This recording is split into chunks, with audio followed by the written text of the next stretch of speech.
যারা বলেছিলেন আমরা পালাই না, তারা জানি না এখন কিভাবে কোথায় গেলেন। আমরা কোনোদিন এটা বলি নাই যে আমরা পালাই না, তবে আলহামদুলিল্লাহ রাব্বুল ইজ্জত আমাদেরকে এটুকু মেহেরবানি করেছেন যে আসলেই আমরা পালাইনি। আমরা ফাঁসির রশি গলায় নিয়েছি কিন্তু দেশ থেকে পালাইনি। আমাদের একজন তিনি আমেরিকায় ছিলেন স্বাভাবিক কাজে, সেই সময় বন্ধুবান্ধব তাকে নিষেধ করেছে, ডোন্ট কাম ব্যাক। তিনি বলছেন কেন? বলেছে যে আপনাকে ওই রকমই পারসিকিউট করা হবে, অবিচার করা হবে যেমনটা অবিচার করা হচ্ছে আপনার সিনিয়র লিডারদের সাথে।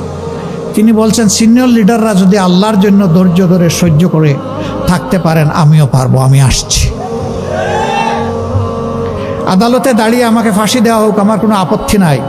আমি পলাতক হিসাবে এই বদনামের অংশ নিতে চাই না যে আমি অপরাধী। আমি আদালতে দাঁড়িয়ে বলবো আমি নিরপরাধ। মীর কাসেম আলী সেইটাই করেছিলেন। তিনি তো না আসলে পারতেন ভাই, কেউ তারে বলতো না যে উনি পালিয়ে গেছেন, কারণ তার বিরুদ্ধে কোনো ওয়ারেন্ট, কোনো মামলা ছিল না।